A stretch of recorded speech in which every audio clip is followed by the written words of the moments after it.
Je l'ai trouvée dans le jardin à la tombée du jour, quand l'air devient plus lourd que les mots. Elle était là à 43 ans, debout près du vieux figuier, sa robe bleue claire flottant doucement autour de ses genoux. Ses cheveux blonds, courts et parfaitement lisses, captaient la dernière lumière comme un aveu silencieux. Moi, à 28 ans, je me suis senti soudain trop jeune et trop lucide à la fois. Elle a levé les yeux vers moi, et j'ai compris que cette rencontre n'était pas un hasard. Veuve depuis des années, elle portait cette élégance fragile de celles qui ont aimé une seule fois et qui ont cru que cela suffisait pour toute une vie. Quand elle a tendu la main, j'ai hésité une seconde, puis j'ai senti ses doigts se refermer sur les miens. Sa peau tremblait légèrement. Dans ce simple contact, il y avait sa solitude, mes doutes et une promesse que personne n'osait encore nommer. Le jardin est devenu trop petit pour contenir ce qui naissait entre nous. Elle m'a regardé comme si j'étais une réponse oubliée. Sa voix était basse, presque cassée, quand elle m'a dit que je la faisais se sentir désirée. Cette phrase a traversé mon corps comme une décharge lente. J'ai pensé à son mari disparu, à ses nuits sans chaleur, à ses silences accumulés. J'ai pensé à moi, le voisin discret, et à la frontière invisible que nous venions de franchir sans retour possible. Le vent faisait bouger les feuilles, et chaque bruit semblait observer notre audace. Sa robe élégante dessinait une femme encore pleine de vie, malgré les années de retenue. Elle n'était pas dangereuse par provocation, mais par sincérité.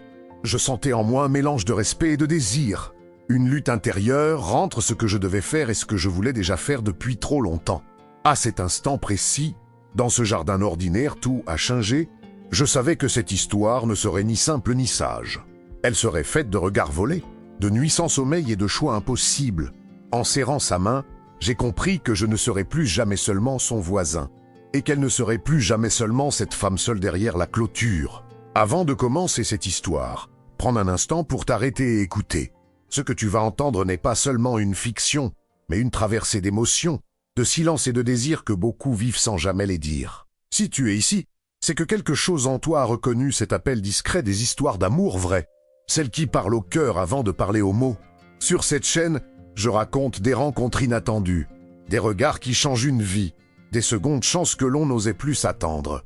Chaque histoire est écrite avec soin, comme si elle pouvait appartenir à quelqu'un de réel, peut-être à toi, peut-être à ton voisin. Mais pour que ces récits continuent d'exister, j'ai besoin de ton aide. S'abonner à la chaîne est essentiel.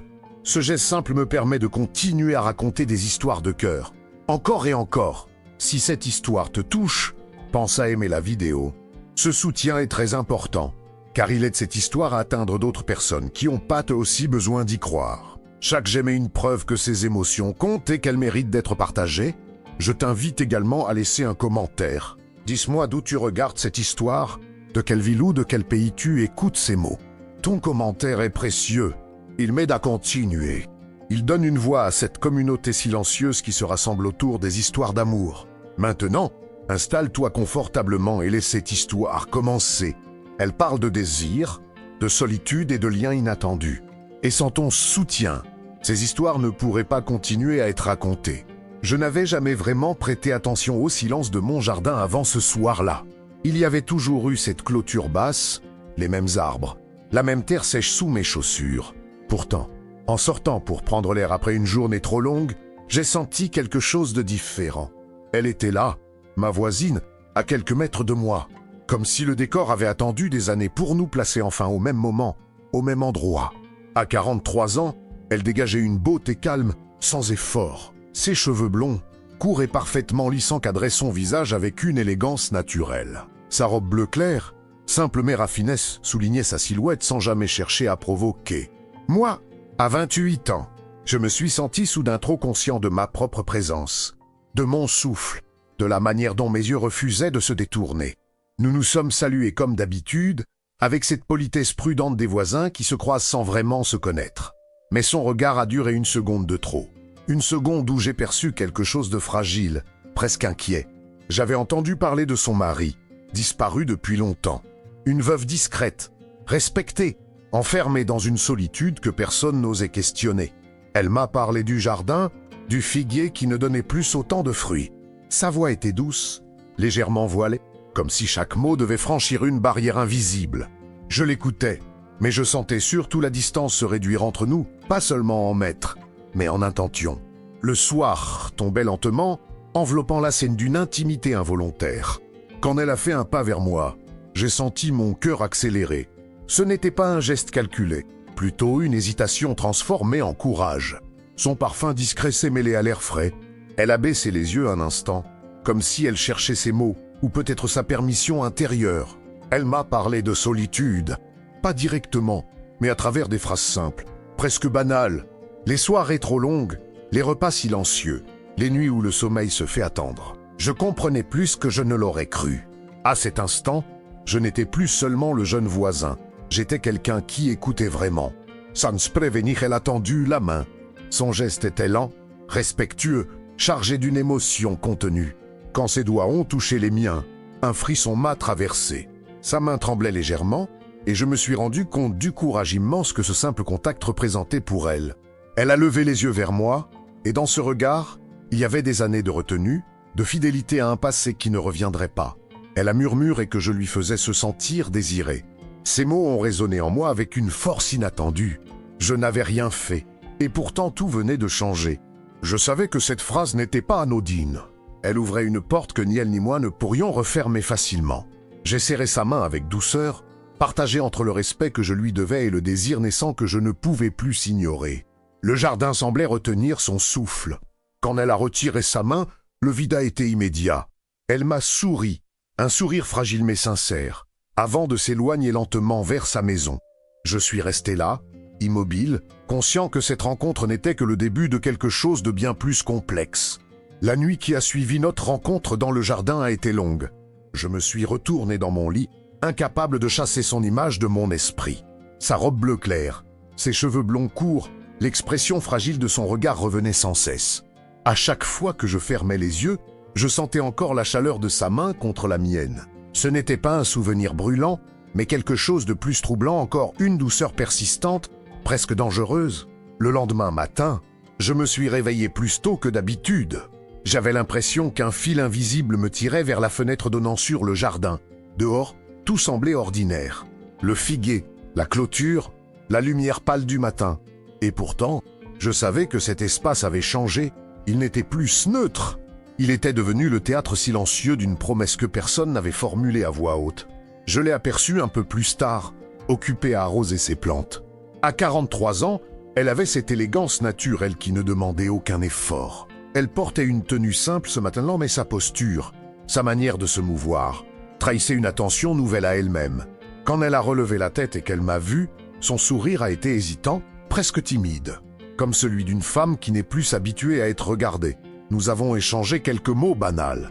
Le temps, les plantes, les petites habitudes du voisinage. Mais sous cette conversation anodine, quelque chose vibrait. Chaque phrase semblait cacher une autre signification. Chaque silence était chargé d'attente. Je sentais mon corps réagir malgré moi à sa proximité, et je détestais autant que j'aimais cette sensation de perte de contrôle. Elle m'a parlé de son mari pour la première fois, pas longuement, juste quelques phrases. Comme on effleure une blessure ancienne pour vérifier qu'elle existe encore, elle m'a dit qu'il était mort trop jeune, que depuis, le temps s'était figé pour elle. En l'écoutant, j'ai compris que sa solitude n'était pas un choix, mais une fidélité silencieuse à un amour qui n'avait jamais eu le temps de vieillir. Je n'ai pas cherché à la consoler, je me suis contenté d'être présent. Parfois, c'est tout ce qu'il faut. Elle semblait surprise par cette absence de questions, par ce respect instinctif de ses silences. À cet instant, je n'étais plus seulement attiré par elle. J'éprouvais un désir plus complexe, mêlé d'admiration et de prudence. Le soir est revenu trop vite. Le jardin s'est à nouveau enveloppé de cette lumière d'or et qui avait tout déclenché la veille. Cette fois, elle est restée plus longtemps près de la clôture. Sa robe flottait légèrement au vent, et je remarquais chaque détail avec une attention presque excessive. Je me demandais si elle savait l'effet qu'elle produisait, ou si elle se contentait d'exister. Simplement, elle m'a demandé si je pouvais l'aider à déplacer un meuble à l'intérieur de sa maison. Sa voix était calme, mais ses yeux cherchaient les miens. Comme pour s'assurer que cette invitation n'était pas mal interprétée, j'ai accepté sans réfléchir. En franchissant le seuil de sa maison, j'ai senti que je quittais un terrain familier pour entrer dans quelque chose de bien plus intime. L'intérieur était à son image ordonné, chaleureux, empreint de souvenirs discrets, des photos, des objets choisis avec soin, rien d'ostentatoire. Tout parlait d'une vie construite avec patience, puis interrompue brutalement. En me guidant vers le salon, elle semblait nerveuse, comme si chaque pas la rapprochait d'une décision qu'elle n'était pas certaine de vouloir prendre. Lorsque nos épaules se sont frôlées en soulevant le meuble, une tension immédiate s'est installée. Ce n'était pas un contact prolongé, mais il a suffi à troubler l'air entre nous. Je sentais son souffle se modifier, devenir plus court. Mon cœur battait trop fort pour une situation aussi simple. Elle s'est éloignée brusquement, comme prise de conscience soudaine. Elle a ri, un rire léger, presque nerveux, et a remercié pour mon aide. Je voyais bien qu'elle luttait contre quelque chose. Une part d'elle voulait rester, parler encore, prolonger cet instant. Une autre cherchait déjà une échappatoire. Avant que je parte, elle s'est approchée de moi. Pas assez pour me toucher, mais suffisamment pour que je sente son parfum. Elle m'a regardé droit dans les yeux, avec une intensité nouvelle. Elle m'a dit qu'elle n'était pas habituée à se sentir ainsi, qu'elle avait peur de ce que cela réveillait en elle. Je lui ai répondu que je comprenais, et c'était vrai.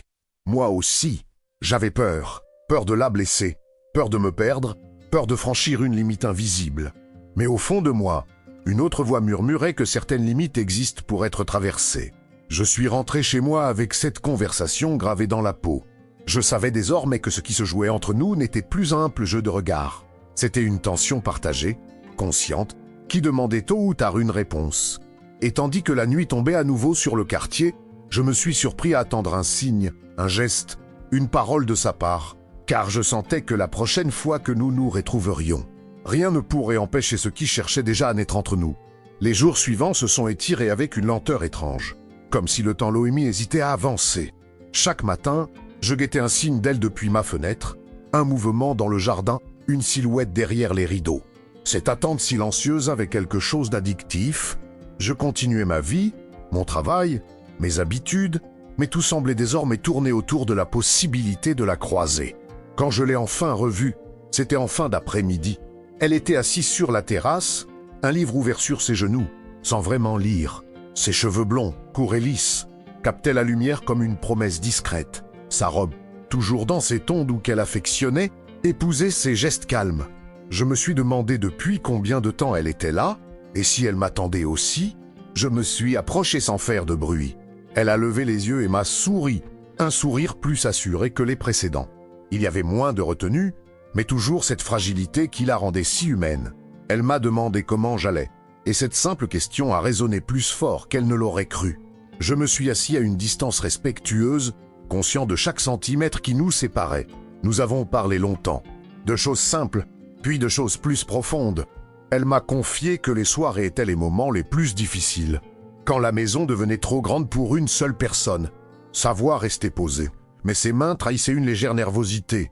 Disentaisco, elle s'ouvrait à moi d'une manière qu'elle n'avait pas prévue. À un moment, elle s'est tue. Le silence n'était pas inconfortable, il était chargé. Elle m'a regardé avec une intensité nouvelle, comme si elle cherchait une réponse que je n'avais pas encore donnée. J'ai senti mon cœur battre plus vite, non pas par impatience, mais par conscience de ce qui se jouait entre nous.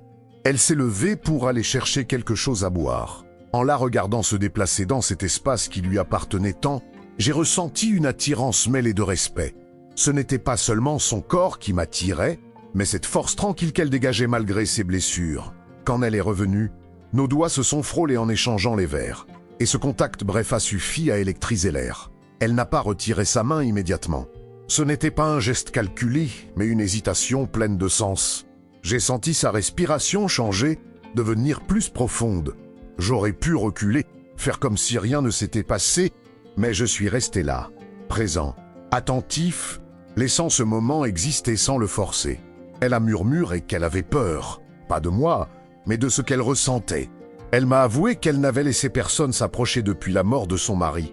Ces mots étaient simples, mais lourds de sens. Je lui ai répondu que je ne voulais rien précipiter, que je respectais son rythme. Et je le pensais vraiment, même si une part de moi brûlait d'envie d'être plus proche. Le soleil commençait à disparaître derrière les arbres, enveloppant la terrasse d'une lumière douce.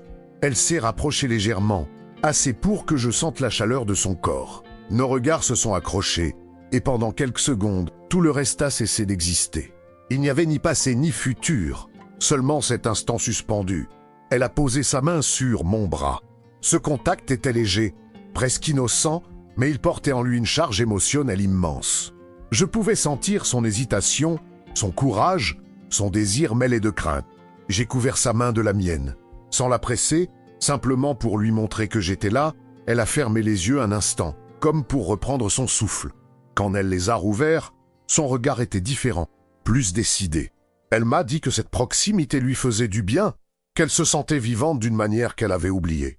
Ces mots m'ont touché plus profondément que je ne l'aurais imaginé. Je lui ai parlé à mon tour, de ma solitude à moi, différente de la sienne, mais bien réelle, de ce sentiment de ne jamais vraiment trouver sa place. Elle m'écoutait avec attention, et je sentais que quelque chose se construisait, lentement, sur une base de sincérité rare. Le moment a été interrompu par un bruit lointain, un voisin qui passait, la vie qui continuait autour de nous. Elle a retiré sa main, presque à regret. L'atmosphère a changé, sans disparaître complètement. Nous savions tous les deux que cette parenthèse ne pouvait pas durer indéfiniment. Avant que je parte, elle s'est approchée de moi une dernière fois. Elle m'a remercié pour ma patience, pour ma présence. Sa voix tremblait légèrement. Je me suis rendu compte que ce qui la rendait vulnérable la rendait aussi incroyablement forte. En rentrant chez moi, je savais que nous venions de franchir un seuil invisible. Rien n'avait été consommé, rien n'avait été promis, mais tout avait changé. Et dissentais au plus profond de moi. Que la prochaine rencontre nous obligerait à faire un choix que nous ne pourrions plus éviter. Je n'avais jamais autant redouté une journée ordinaire. Dès le matin, une tension sourde m'accompagnait, comme si chaque heure me rapprochait d'un moment que je ne savais pas encore nommer. Je pensais à elle en me préparant, à sa voix posée, à la manière dont elle retenait ses gestes. Cette attente avait quelque chose de vertigineux, et je me demandais si elle ressentait la même chose de son côté de la clôture. En fin d'après-midi, je l'ai aperçue par hasard, ou du moins c'est ce que je me suis raconté. Elle rentrait chez elle, un sac à la main, ses cheveux blonds courts parfaitement en place malgré le vent. Sa robe claire épousait sa silhouette avec une élégance naturelle. Quand nos regards se sont croisés, il n'y a pas eu de surprise, seulement une reconnaissance silencieuse. Comme si nous savions déjà que cette rencontre devait avoir lieu. Elle m'a proposé de rester un moment. Sa voix était calme, mais je percevais une légère hésitation, une retenue qui la rendait encore plus touchante. En entrant chez elle, j'ai ressenti cette même impression que la première fois, celle de franchir une frontière invisible. L'intérieur de sa maison semblait différent, plus vivant, comme si sa présence y avait laissé une trace nouvelle. Nous nous sommes installés dans le salon. Elle a retiré ses chaussures avec un geste simple, presque intime. Je me suis assis en face d'elle, laissant volontairement un espace entre nous. Cette distance n'était pas un refus, mais une promesse. Nous avons parlé de choses anodines, mais nos mots glissaient toujours vers ce qui comptait vraiment, sans jamais y atteindre complètement. À un moment, elle s'est levée pour allumer une lampe. La lumière douce a transformé la pièce, créant une atmosphère feutrée. En la regardant se déplacer, j'ai pris conscience de l'effort que lui demandait chaque pas vers moi. Ce n'était pas seulement une attirance, c'était un combat intérieur entre ce qu'elle désirait et ce qu'elle croyait devoir préserver.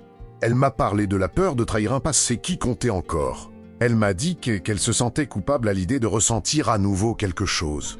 Je l'écoutais, conscient que mes réponses pouvaient tout changer. Je lui ai dit qu'aimer à nouveau n'est pas Saichi, que le passé pouvait coexister avec le présent. Mes mots étaient sincères, mais je sentais qu'ils touchaient une zone sensible. Elle s'est rapprochée sans s'en rendre compte. Nos genoux n'étaient plus très loin. Je sentais la chaleur de son corps, sa respiration plus lente. Le silence s'est installé, dense mais apaisant. Il n'y avait aucune urgence, seulement une attention extrême à chaque détail, à chaque battement de cœur. Elle a posé sa main sur la table, juste à côté de la mienne. Ce geste semblait anodin, mais il était chargé de sens. J'ai attendu, respectant son rythme. Quand elle a finalement effleuré mes doigts, le contact a été léger, presque fragile. J'ai senti un frisson la traverser, et cela a réveillé quelque chose de profond en moi. Elle a murmuré mon prénom, comme si le dire à voix haute lui demandait un effort immense.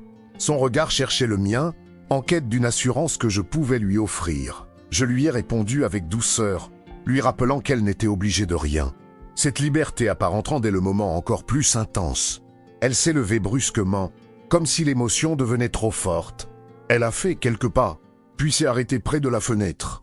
Je pouvais voir ses épaules se tendre, puis se relâcher lentement. Lorsqu'elle s'est retournée vers moi, son regard était différent, plus déterminé, mais toujours empreint de vulnérabilité. Elle m'a dit qu'elle avait passé trop d'années à se protéger, à s'oublier, qu'elle ne voulait plus se sentir invisible. Ces mots ont résonné profondément en moi.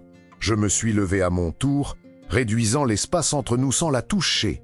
La tension était presque palpable, comme un fil prêt à se rompre. Nous étions si proches que je pouvais sentir son parfum, entendre sa respiration.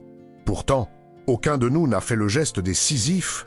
Ce moment suspendu avait une intensité rare, faite de respect et de désir contenu. Je savais que franchir cette limite changerait tout, pour elle comme pour moi. Un bruit soudain à l'extérieur nous a fait sursauter. La réalité s'est imposée brutalement. Elle a reculé d'un pas, visiblement troublée. Ce retour à la normalité n'a pas dissipé ce qui s'était installé entre nous, mais il l'a rendu plus dangereux encore. Elle m'a demandé de partir, sa voix douce mais ferme.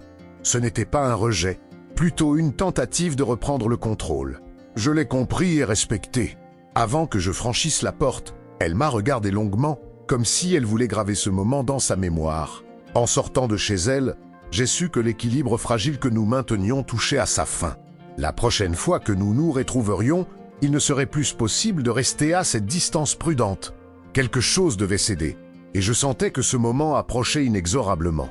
Après cette soirée chez elle, plus rien n'était vraiment silencieux.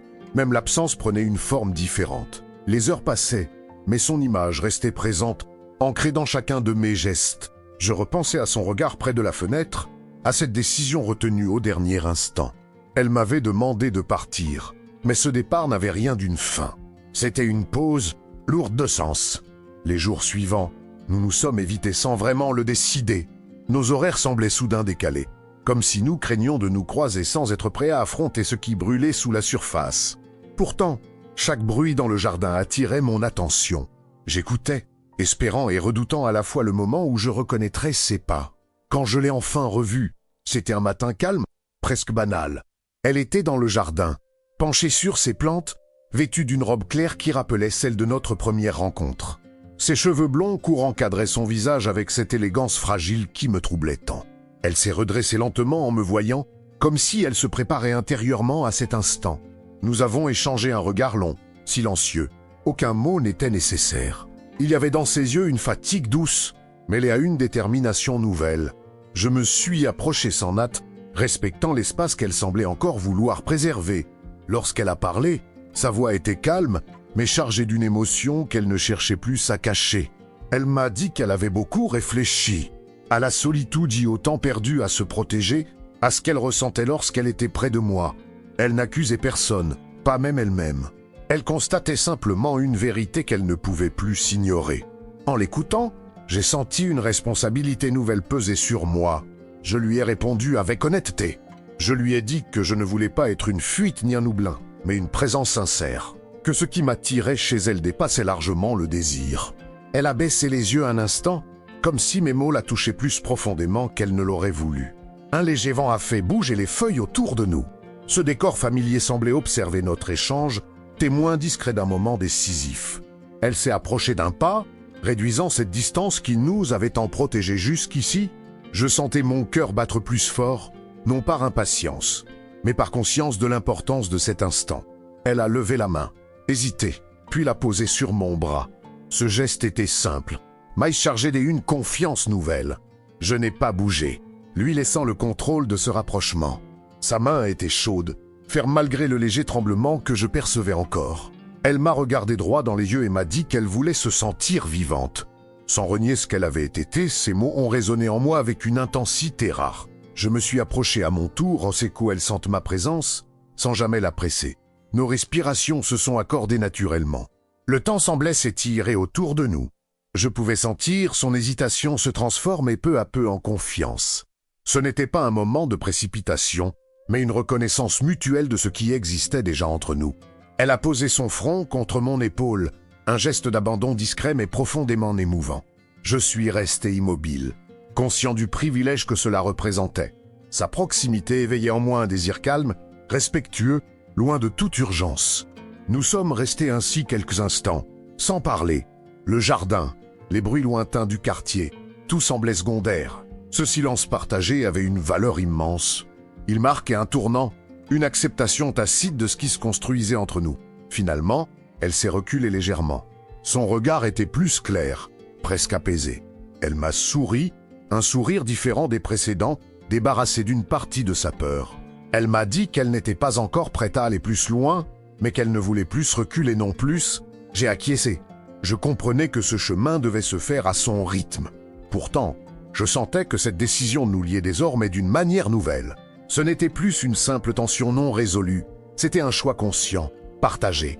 En la regardant rentrer chez elle, j'ai compris que la prochaine étape serait inévitable. Nous avions cessé de nous éviter. Nous avions cessé de fuir. Et je savais que lorsque nous nous retrouverions à nouveau, cette fois, ni elle ni moi ne pourrions prétendre que ce qui nous unissait n'était qu'un hasard. Après ce matin dans le jardin, quelque chose s'est installé entre nous, plus solide et plus fragile à la fois.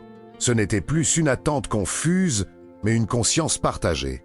Je sentais sa présence même lorsque je ne la voyais pas. Chaque geste du quotidien semblait désormais chargé d'un sens nouveau, comme si ma vie venait d'entrer dans une phase où rien n'était plus tout à fait innocent. Nous ne nous parlions pas tous les jours, et pourtant je savais exactement quand elle était chez elle. Une lumière allumée plus tard que d'habitude, une fenêtre entr'ouverte, un pas reconnaissable sur la terrasse. Cette proximité silencieuse avait quelque chose d'intime, presque plus fort que des mots. Elle occupait mon esprit avec une douceur insistante, sans jamais devenir envahissante. Un soir, alors que le ciel se teintait d'orange et de violet, elle est apparue à la clôture. Elle portait une robe bleu clair, simple et élégante, semblable à celle de notre première rencontre. Ses cheveux blonds courts encadraient son visage avec cette sobriété qui la rendait si belle. Quand elle m'a regardé, j'ai compris que ce moment n'était pas ordinaire. Elle m'a demandé si je pouvais rester un peu avec elle dans le jardin. Sa voix était calme, mais il y avait une gravité nouvelle dans son ton. J'ai acquiescé sans poser de questions. Nous nous sommes assis à distance raisonnable, comme si nous respections encore une règle tacite que nous avions nous-mêmes créée. Elle a parlé de son mari plus longuement que jamais, de leur rencontre, de leur vie simple, de la manière dont tout s'était arrêté brutalement. Elle ne pleurait pas. Elle racontait avec une lucidité douloureuse. Je l'écoutais en silence, conscient que ce partage était un pas immense pour elle. Elle m'a avoué que pendant longtemps, elle s'était interdit tout désir, par loyauté, par peur aussi, que se sentir attiré à nouveau lui donnait parfois l'impression de trahir quelque chose de sacré. Ses mots étaient lourds, mais son regard cherchait une réponse, pas un jugement. Je lui ai dit que ressentir n'était pas une trahison, que le passé ne disparaissait pas parce que le présent existait. Ma voix était posée, mais à l'intérieur, je sentais l'intensité de ce que nous traversions. Je savais que mes paroles pouvaient l'aider autant que la déstabiliser. Le silence est revenu, plus dense que les précédents. Elle s'est rapprochée lentement, jusqu'à ce que nos épaules se frôlent. Ce contact discret a suffi à faire battre mon cœur plus vite. Je sentais sa tension, cette lutte intérieure qu'elle menait encore. Elle a posé sa tête contre mon épaule. Ce geste, simple et presque chaste, portait une charge émotionnelle immense. Je suis resté immobile, respectant ce qu'elle m'offrait. Sa respiration s'est calmée peu à peu, comme si ce contact lui permettait enfin de se reposer. Nous sommes restés ainsi longtemps. Le jardin s'est plongé dans l'obscurité, éclairé seulement par quelques lumières lointaines. À cet instant, je n'éprouvais pas un désir pressant, mais une connexion profonde, rare. Je savais que ce moment resterait gravé en moi, quoi qu'il arrive ensuite. Finalement, elle s'est redressée. Son regard était humide, mais déterminé.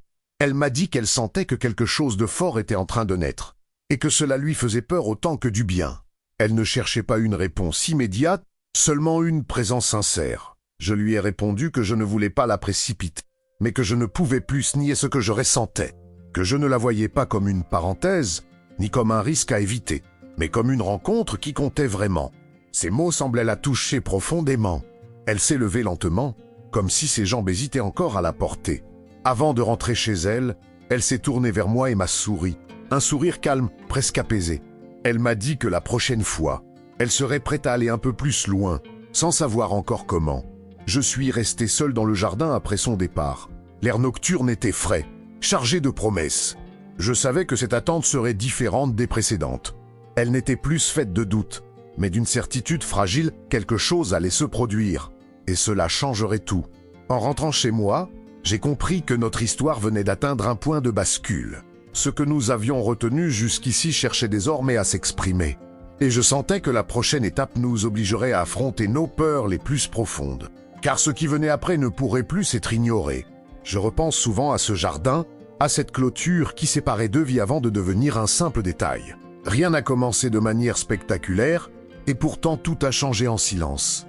Ce que j'ai vécu avec elle n'est pas une histoire de gestes précipités, mais de regards tenus trop longtemps, de mains retenues au dernier instant, de cœurs qui ont appris à écouter avant d'oser parler.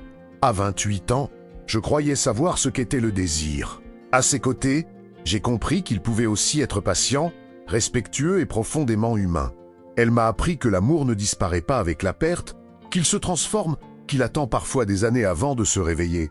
Sa vulnérabilité n'était pas une faiblesse, mais une force silencieuse. Chaque pas qu'elle a fait vers moi avait le poids de son passé et la lumière d'un avenir possible. Et moi, je n'étais plus seulement le voisin attentif, mais l'homme prêt à accueillir ce qui naissait sans chercher à le posséder. Je ne sais pas encore où cette histoire nous mènera.